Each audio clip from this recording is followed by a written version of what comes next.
മിശിഹായ്ക്ക് സ്തുതിയായിരിക്കട്ടെ. March 27 release ചെയ്യുന്ന ഒരു സിനിമയുടെ ട്രെയിലർ യാദൃച്ഛികമായി കാണാനിടയായതാണ് ഈ വോയിസ് നോട്ട് ഇടാനുള്ളൊരു കാരണം. ആ സിനിമയുടെ പേര് കണ്ടപ്പോൾ മനസ്സിലോട്ട് കടന്നു വന്നത് കേരളത്തിലെ നസ്രാണി കുടുംബങ്ങളിൽ സന്ധ്യാപ്രാർത്ഥനയ്ക്ക് വരയ്ക്കുന്ന വലിയ കുരിശുവരെയാണ്. അതായത്, എന്റെ തമ്പുരാനെ, വിശുദ്ധ കുരിശിന്റെ അടയാളത്താലെ ഞങ്ങളുടെ ശത്രുക്കളിൽ നിന്ന് ഞങ്ങളെ രക്ഷിക്കുക, ഞങ്ങളുടെ തമ്പുരാനെ, പിതാവിന്റെയും പുത്രന്റെയും പരിശുദ്ധാത്മാവിന്റെയും നാമത്തിൽ ആമേൻ. ഈ വലിയ കുരിശുവരയ്ക്ക് ഒരു പ്രത്യേകതയുണ്ട്.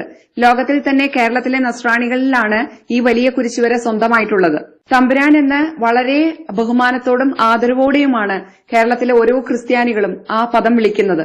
ഈ തമ്പുരാൻ എന്ന പദത്തിന് നേരെ ഓപ്പോസിറ്റ് ആയിട്ടുള്ള ഒരു പദമാണ് ഈ സിനിമയ്ക്ക് ഉപയോഗിച്ചിരിക്കുന്നതെന്ന് കണ്ടപ്പോൾ, ആ സിനിമയ്ക്ക് ഉപയോഗിച്ച പദത്തിന്റെ അർത്ഥം നോക്കിയപ്പോൾ, ആ സിനിമയുടെ ഡയറക്ടറായ പൃഥ്വിരാജ് ഇങ്ങനെയാണ് പറയുന്നത്: N Angel who is more than A king and less than God. അത് സാത്താനാണെന്ന് ഏതൊരു കൊച്ചു കുഞ്ഞിനും പെട്ടെന്ന് മനസ്സിലാക്കാവുന്നതേ ഉള്ളൂ. ഇവരുടെ ആദ്യത്തെ സിനിമയായ ലൂസിഫറിന്റെ അവസാന ഭാഗത്തിൽ ഇവർ രണ്ടാമത്തെ സിനിമയ്ക്ക് ഉപയോഗിച്ച സാത്താന്റെ ആ പേര് ഉപയോഗിച്ച് ഗ്ലോറിഫൈ ചെയ്താണ് ആദ്യത്തെ സിനിമ അവസാനിക്കുന്നത്. ഈ സിനിമയുടെ ട്രെയിലറിന്റെ അടിക്കുറിപ്പായിട്ടിരിക്കുന്നത് ശ്രദ്ധിക്കുകയുണ്ടായി. അത് ഈ സിനിമയിൽ തന്നെ അഭിനയിക്കുന്ന നായകന്മാരുടെ ഫേസ്ബുക്കിൽ അവർ കൊടുത്തിരിക്കുന്ന ട്രെയിലറിന്റെ അടിക്കുറിപ്പ് ഇങ്ങനെയാണ്: this deal is with the devil. Once you make a deal with the devil there is no way back. എന്താണ് ഇതിനർത്ഥം? നിങ്ങൾ പിശാചുമായി ഒരു ഡീലുണ്ടാക്കുന്നു, പിശാചുമായി ഡീലുണ്ടാക്കിയാൽ പിന്നെ ഒരു തിരിച്ചുപോക്കില്ലെന്ന്. ട്രെയിലറിന്റെ തന്നെ അടിക്കുറിപ്പായി വേറൊന്ന് കണ്ടു: remember it is you who summon the devil at this hour. എന്താണ് ഇതിനർത്ഥം? ഈ മണിക്കൂറിൽ ഓർക്കുക, നിങ്ങളാണ് പിശാചിനെ വിളിച്ച് വരുത്തുന്നത്. ഈ മണിക്കൂർ എന്നതിന് വലിയ പ്രത്യേകതയുണ്ട്. ലോകത്തിൽ തന്നെ ഏറ്റവും കൂടുതൽ സുവിശേഷം കേട്ടിരിക്കുന്നത് കേരളത്തിലെ ക്രൈസ്തവരാണ്. ഈ മണിക്കൂർ എന്നത് എവിടെയാണ് നിങ്ങൾ ബൈബിളിൽ കണ്ടിരിക്കുന്നത്? യോഹന്നാൻ ശ്ലീഹായുടെ സുവിശേഷത്തിൽ 12 പ്രാവശ്യം ഈ മണിക്കൂറിനെ കുറിച്ച് പറയുന്നുണ്ട്. ഏതാണ് ഈ മണിക്കൂർ? ക്രിസ്തു ആത്മാവിൽ നെടുവീർപ്പിട്ട് ഇങ്ങനെ പറയുന്നുണ്ട്: പിതാവേ, ഈ മണിക്കൂറിൽ നിന്ന് എന്നെ രക്ഷിക്കണമേ. അല്ല, ഇതിനു വേണ്ടിയാണല്ലോ ഈ മണിക്കൂറിലേക്ക് ഞാൻ വന്നത്.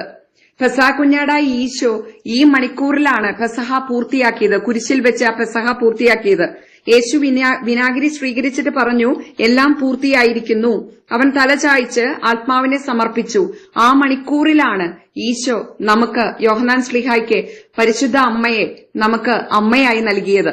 അതിനുശേഷം 3-ാം ദിവസം ഉയർത്തെഴുന്നേറ്റ് ദൈവപുത്രനായ ഈശോ പിതാവായ ദൈവത്തിന്റെ വലത്തുഭാഗത്തിരിക്കുന്നു.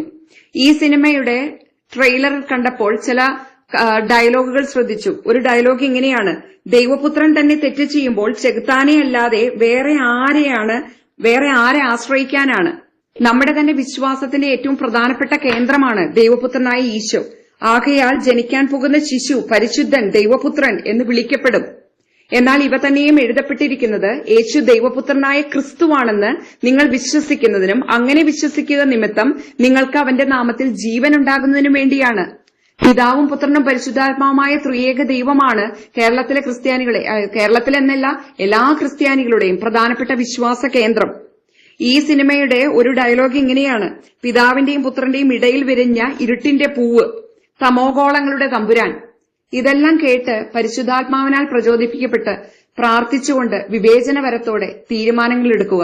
എല്ലാത്തിനുപരി എല്ലാവരും ചെയ്യുന്ന പാപങ്ങൾക്ക് പരിഹാരമായി കേരളത്തിലെ നസ്രാണികൾക്ക് മാത്രം സ്വന്തമായിട്ടുള്ള ഈ വലിയ കുരിശുവര പല പ്രാവശ്യം ചെയ്യുക.